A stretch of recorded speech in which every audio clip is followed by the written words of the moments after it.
speaking of the Lakers, I just want you guys to know this is breaking news. I'm thinking about retiring, so don't tell anybody. Well, how the turntables. Guess what? LeBron gallivanting across Europe, maybe Le Mans James, in Europe for the last few weeks, minding my business. I hear I'm on your mind that much, huh? I mean, I guess I see why. But wave the flag on these lanes. Please make being player cool again, because the lane machine is at an all-time high. Enjoy your light, but just know I am the sun. I stay on forever. He capitalized the sun. LeBron James to the Suns. Breaking news. Heard it there Just first. kidding. Not happening. The NBA draft going down Thursday in Brooklyn. By all accounts, it's been 2 decades since there's been a player as gifted and available as Victor Wembanyama. The French have already given us so much. Lady Liberty, the Fry, croissants. Nothing flaky, though, about Wemby. I can see your French pronunciation and raise you so sure. That's sure thing en français. And Victor Wembanyama is that, a sure thing. And 20 years ago, there was another sure thing at the top of the draft. This guy, though, out of Akron, Ohio. What you don't know might be the details before the Cavs got the right to make that pick. Jeremy Schaap has more in today's edition of Outside the Lines on SportsCenter. By the time the 2003 draft lottery rolled around, LeBron James was already being hailed as the chosen one. But who would get to choose him? So much was at stake. For one man whose team was competing in the LeBron sweepstakes, the logo himself, the Hall of Fame guard and executive Jerry West, it is a tale of 2 goats. One who was supposed to be lucky, and the other who got away. What am I supposed to do? Just sit down there like that?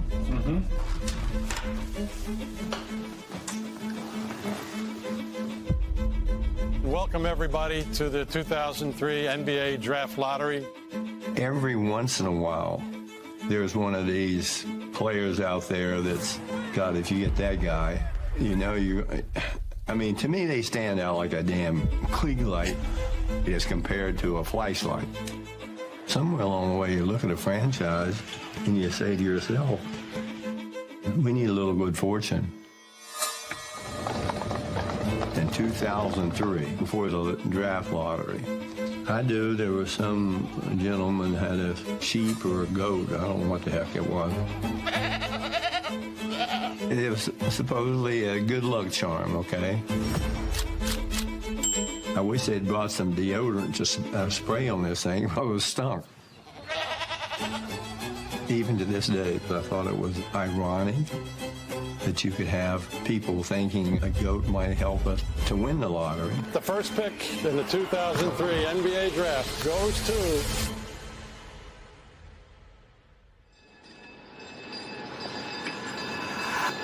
We're extremely fortunate to have a man that's going to be heading up our basketball operations, so I'd like to turn it over to Jerry.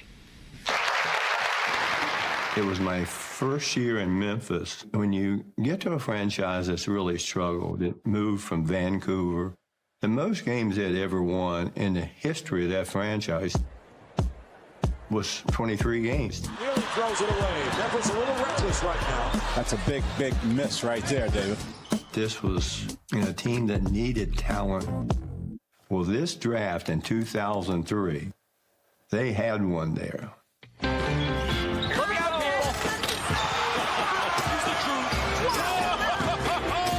He was going to be one of those players that was going to change the history of that franchise immediately. On the ground for Gian. I just watched the best high school player I've ever seen at this stage in high school. And obviously, the player that I'm talking about in 2003 is LeBron James.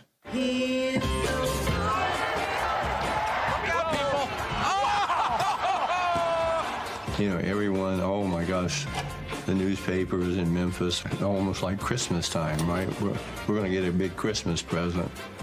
You know, you felt excited about it, but as I say, I didn't have a confident feeling at all we were going to win.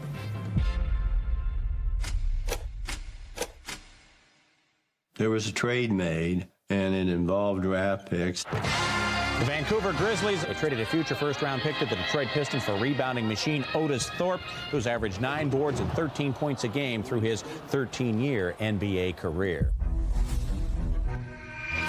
So they had put this caveat on this trade. Basically, the only way that we could have a draft pick is to win the #1 pick. The gentleman who made the trade, who I knew real well, and he's a great guy. I would have loved to say to him, how in the hell can you make this trade? When you're bad, you don't risk yourself getting worse. It's just beyond my comprehension. We come to you tonight from the NBA TV studio, site of the 19th annual NBA Draft Lottery. Tonight's lottery involves the teams that did not make the NBA playoffs this year, and the lottery is weighted so that the team with the poorest record have the best chance of securing one of the top 3 picks. Now, trades over the last couple of years have added these permutations, and they are significant. Memphis's own pick, if not drawn #1, goes to Detroit. I had a chance to go to the lottery. The thing that was awful about it was the fact that if we missed, we had nothing to show for it. And now let's get right to the results. The 12th pick, the Seattle Supersonics. You need an enormous amount of luck anyway. The 7th pick goes to the Chicago Bulls. The 6th pick goes to the Los Angeles Clippers. Means Memphis has moved up. We have a contingent of people from Memphis there, and they were all sitting there with their fingers crossed, and you could just see the anxiety level they had. The 5th pick goes to the Miami Heat. And the 4th pick, the Toronto Raptors. So, the intrigue, maybe Maynard the Goat was the lucky charm for Jerry West. Now let's find out the real big winners tonight. The 3rd pick goes to the Denver Nuggets. That means Cleveland or Memphis get #1.